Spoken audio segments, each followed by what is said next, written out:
Hi, guys, and welcome back to the Caribbean Spot, where we expose the truth they don't want you to know. This is episode 1 of our exclusive series on the Alfa Nero yacht scandal. A bold Antiguan move that set off international alarms. But before court cases and dollar signs, this story starts with a simple, chilling question. Why did Antigua block a $120 million yacht that wasn't breaking any laws? We're digging into what really happened in February 2022, who knew what and when, and why this single decision may expose a chain of political and economic moves that go deeper than anyone's admitting. And if you never heard about this story before, you're not alone. The Alfa Nero case has quietly been making international headlines, from ABC News to the Associated Press, and even caught the attention of US officials. At the center of it is a luxury yacht, a sanctioned Russian oligarch, and a small Caribbean nation that made a move no one expected. What began as a maritime mystery is now a full-blown legal, political, and financial scandal, and it's unfolding right here in our region. But before we get into the timeline, here's why this yacht matters. The Alfa Nero isn't just a luxury vessel. It's a 120 million US dollars super yacht tied to the inner circle of Russian power. When Russia invaded Ukraine, the US and its allies began sanctioning Russian oligarchs and seizing their assets around the world. That included villas, bank accounts, and yes, yachts. But in the Caribbean, something different happened. Instead of acting on international orders, Antigua moved first. Before sanctions and without public explanation. That decision would ignite one of the most secretive and expensive political scandals in the region's recent history. So now, we ask, was this foresight or was it a setup? So what actually happened first? In late February 2022, the Alfa Nero arrived in Falmouth Harbor, Antigua. It was widely believed to be linked to Russian billionaire Andrei Guria, but at that point, Guria was not under any US sanctions. At the time, no formal ownership claim had been submitted. But here's what makes this even stranger. The Alfa Nero hadn't been sitting there for months. It had just arrived in late February 2022, and by all reports, it wasn't under any sanctions or legal trouble at the time. So why would the owner need to submit anything? In maritime law, unless a vessel is under investigations or being detained, there's no legal requirements for the owner to file a claim. Follow along. In fact, it's actually normal practice for luxury yachts to operate through offshore holding companies to protect the owner's identity, especially when there's nothing illegal happening. So, the real issue isn't that no one came forward. It's why the government acted like they expected someone to, and why they blocked a yacht that at the time had done absolutely nothing wrong. No official sanctions had been imposed, but Antigua still blocked the yacht from leaving. This is not speculation.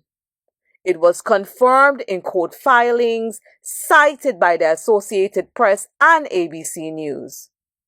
So the question becomes, if the yacht wasn't sanctioned and the government supposedly didn't know who it belonged to, why block it? Why block the yacht from leaving?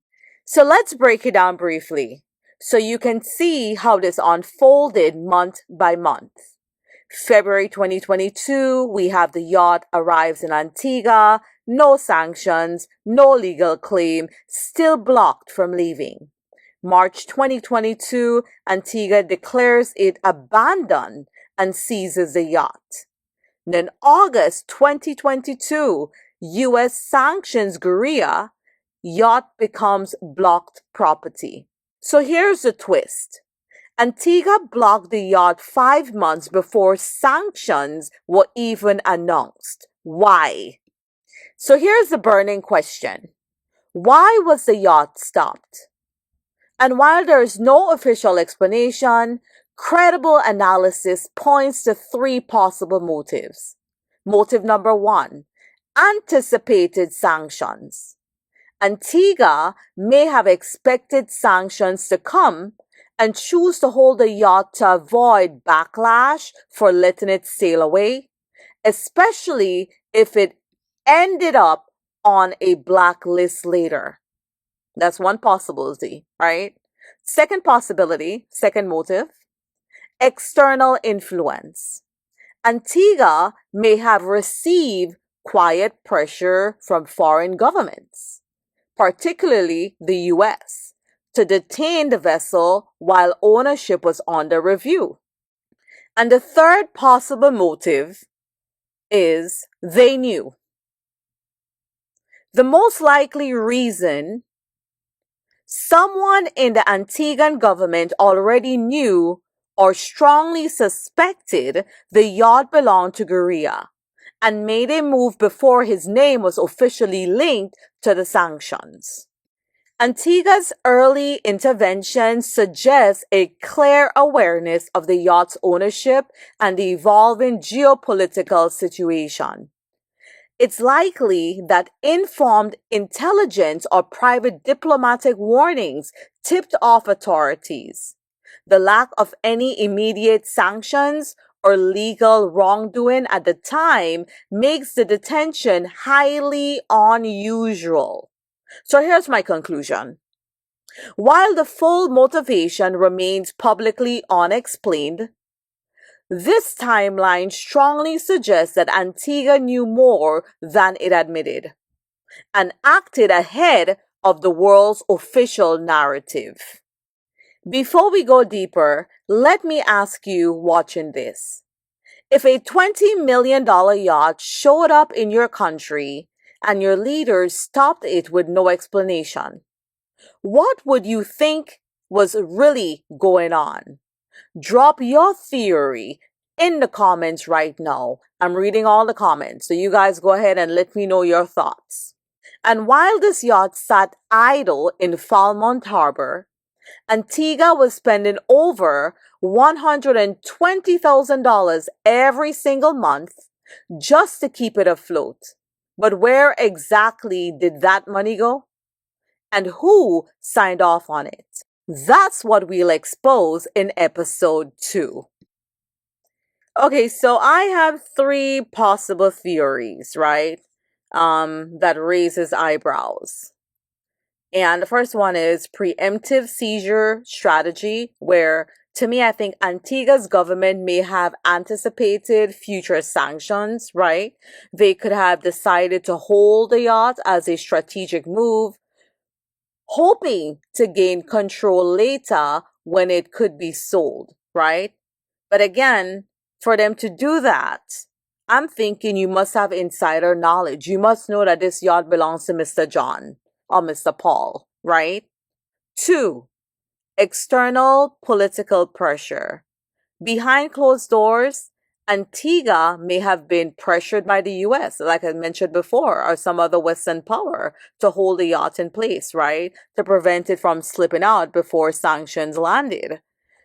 And thirdly, What I see here is opportunism. Some believe this was a high-level opportunistic play.